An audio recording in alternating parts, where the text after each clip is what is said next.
Sempat berjalan lamban, pimpinan DPR RI berjanji untuk segera mengesahkan rancangan Undang-Undang Tindak Pidana Kekerasan Seksual menjadi rancangan Undang-Undang Inisiatif DPR pada 18 Januari mendatang.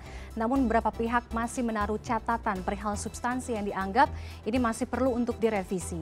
Untuk membahasnya kami sudah terhubung melalui sambungan Zoom dengan Ketua Panja RUU Tindak Pidana Kekerasan Seksual, Willy Aditya. Bang Willy, selamat malam.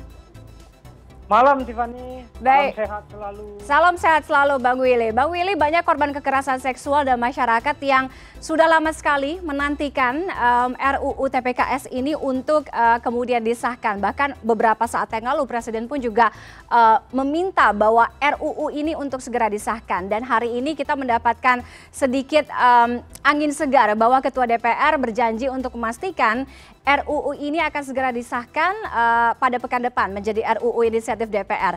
Bagaimana kemudian ketentuan mekanisme dan target pengesahan RUU TPKS ini untuk nanti menjadi undang-undang?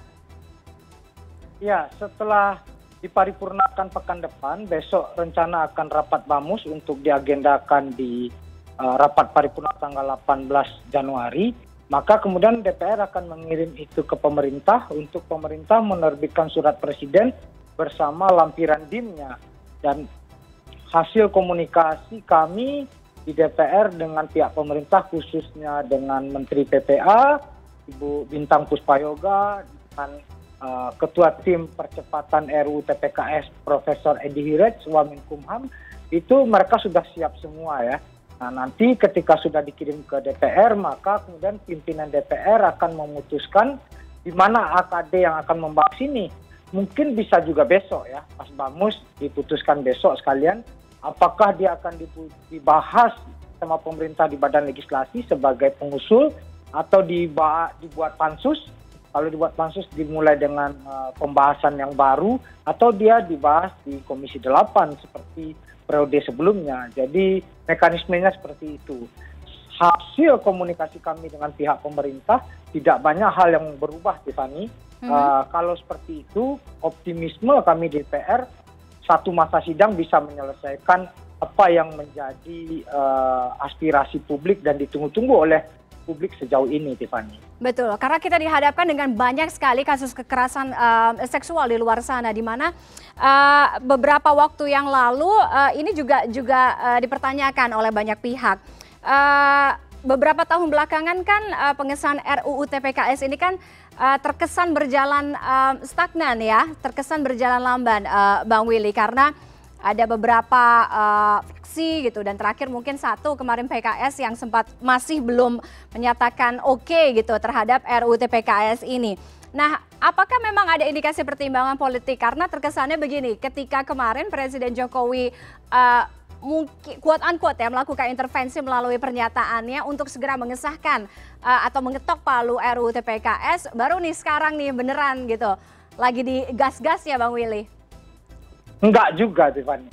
Sebelum Presiden berstatement, saya selaku Ketua Panja sudah menyelesaikan pekerjaan di Badan Legislasi tanggal 8 Desember kami pleno. Itu memang tidak terburu untuk diparipurnakan pada sidang paripurna penutupan masa sidang kemarin di akhir tahun, karena memang BAMUSnya tanggal 6. Jadi sebenarnya walaupun ada satu fraksi yang menolak, satu fraksi lagi fraksi Partai Golkar meminta penundaan, itu tidak relevan lagi ya. Jadi statement Presiden itu lebih kepada bagaimana menghadirkan ini secara bersama-samaan. Political will DPR dan political will pemerintah itu menjadi modal dasar yang sangat kuat bagaimana kehadiran rancangan undang-undang tindak pidana kekerasan seksual ini menjawab situasi kedaruratan kekerasan seksual yang kita alami. Jadi banyaknya kasus itu kan hanya fenomena gunung es ya, hanya di pucuknya saja, Tiffany. Faktualnya itu lebih besar. Nah,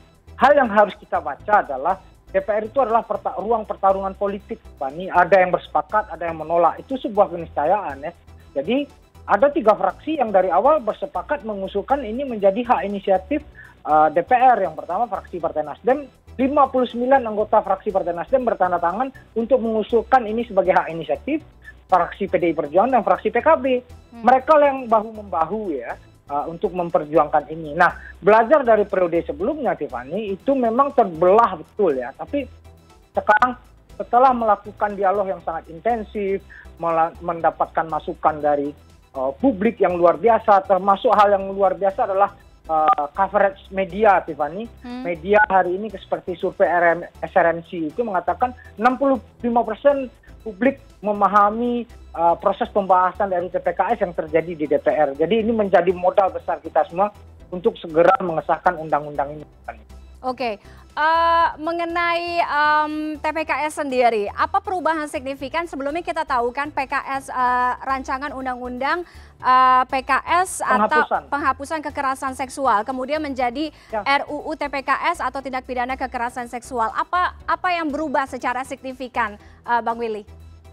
Yang berubah secara signifikan, Tiffany, adalah di dalam rancang undang-undang tindak pidana kekerasan seksual dia memiliki hukum acara sendiri. Ini kekuatan yang luar biasa, di mana kemudian satu alat bukti saja itu sudah bisa diproses ya. Ini suatu hal lompatan yang progresif. Bahkan kita berharap beberapa undang-undang yang existing seperti tindak pidana perdagangan orang, kekerasan dalam rumah tangga, perlindungan anak, itu bisa merujuk kepada hukum acara ini. Jadi ini kekuatan kita, Tiffany, di dalam undang-undang ini. Yang kedua, kita memiliki perlindungan yang sangat komprehensif terhadap korban, keluarga korban, dan saksi. Ini biar kemudian fakta-fakta reviktimisasi yang banyak terjadi itu tidak kita alami lagi. Seperti Baik Nuril, Tiffany mungkin masih ingat ya, seorang korban yang kemudian jadi tersangka, itu kita harap tidak akan pernah terjadi lagi. Dan ada hal yang digunakan dengan Undang-Undang ITE ya, untuk pencemaran nama baik, itu yang nggak ada lagi. Jadi korban mendapatkan haknya, mulai dari hak penanganan secara komprehensif ketika dia melaporkan, hak bagaimana itu dijamin, dan kemudian bagaimana keluarga dan saksi itu mendapatkan jaminan, Tiffany. Oke, tadi Bang Willy sebutkan progresif dan komprehensif menjadi hal yang paling berubah signifikan ya dari RUU PKS kemudian menjadi TPKS, RUU TPKS. Di catatan kami, ini mungkin juga harus menjadi pertimbangan karena beberapa pihak pun juga meminta pertimbangan seperti ini.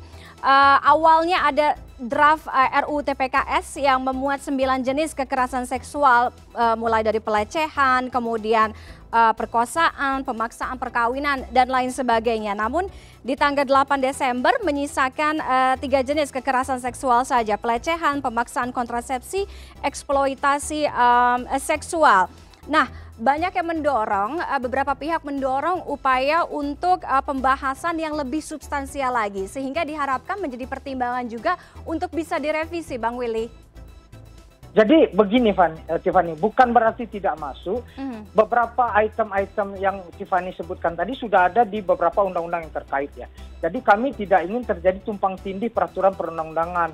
Itu masalah kawin paksa di Undang-Undang Perkawinan sudah ada, Tiffany. Batasan usia perkawinan, di zina itu sudah ada di KUHP dan lain-lain sebagainya. Jadi kita ingin fokus saja, Tiffany, daripada nanti berlarut-larut, Tiffany ya. Itu yang kemudian menjadi pertimbangan. Ada tambahan yang kemudian Tiffany luput itu dari naskah 8 Desember yang kami sahkan itu, yaitu KBGO ya, kekerasan berbasis gender online. Ini yang banyak karena kita mengalami migrasi ke era digital, maka kekerasan seksual di era digital itu kita masukkan. Apakah kemudian aspirasi publik itu masih bisa dibahas di dalam ruang sidang bersama pemerintah? Sangat terbuka kemungkinan untuk dilakukan pendalaman, Tiffany. Jadi tidak tertutup kemungkinan apa yang jadi catatan Tiffany untuk dibahas di dalam pembahasan bersama pemerintah. Jadi itu satu hal yang terbuka saja, nanti tergantung dari DIM yang ditawarkan oleh pemerintah kepada DPR, Tiffany. Oke, jadi untuk kasus-kasus yang tidak masuk dalam draft ini, Bang Willy meyakinkan karena memang sudah ada undang-undang yang lain, ada undang-undang tindak pidana perdagangan orang, undang-undang penghapusan kekerasan dalam rumah tangga, undang-undang perkawinan, itu yang sudah memaktub. Jadi kami bersama pemerintah itu melakukan penyisiran dan melakukan sinkronisasi, harmonisasi dengan 9 undang-undang existing, Tiffany. Jadi kesepakatan yang dari awal konsultasi yang kami bangun itu bagaimana hal-hal yang sudah diatur dalam undang-undang yang existing kami tidak masukkan lagi di dalam rancang undang-undang ini, Tiffany. Oke, dan dipastikan bisa mengakomodir itu tadi ya, Bang Willy ya? Ya. Oke, Bang Willy, kita dihadapkan dengan banyak sekali kasus kekerasan seksual sehingga sekarang menjadi darurat kekerasan seksual ya, dengan banyak kasus ini tadi Bang Willy sebutkan ini fenomena gunung es. Nah, artinya ketika nantinya akan disahkan, jika disahkan bisa memberikan perlindungan kemudian keadilan khususnya untuk korban sekaligus bisa memaksimalkan upaya hukum kasus kekerasan seksual di Indonesia. Ya, kita berharap Tiffany ini undang-undang yang memiliki dua sisi yang luar biasa. Satu, ini undang-undang yang berperspektif pada korban.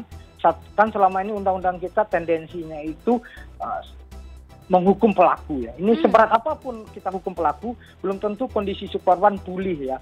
Psikis, sosial, ekonomi dan lain sebagainya kan dia tercerabut hak azazinya. Itu yang kemudian kita ingin tekankan, Tiffany. Yang kedua adalah aparat penegak hukum selama ini tidak memiliki legal standing yang komprehensif, yang kokoh untuk menindak setiap kasus-kasus kekerasan seksual. Kita harapkan dengan kehadirannya rancangan undang-undang tindak pidana kekerasan seksual ini, polisi, jaksa, bahkan pengadilan itu bisa menggunakan ini sebagai rujukan ya, Tiffany. Dari pidato Presiden ada hal yang luar biasa. Polri meresponnya dengan membentuk Direktorat Perlindungan Perempuan dan Anak.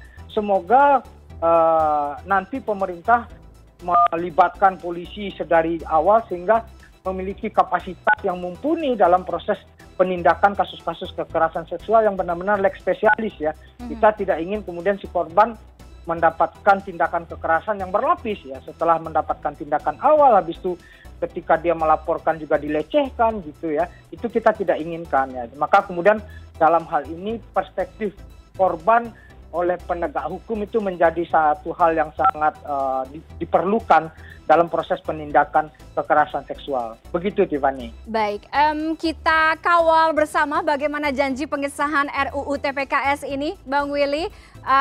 Mudah-mudahan tadi janjinya paling cepat 2 bulan, paling lama 6 bulan waktunya untuk menjadi undang-undang ya. Baik, terima kasih Bang Willy Aditya sudah bergabung dengan CNN Indonesia malam hari ini. Salam sehat selalu. Selamat malam.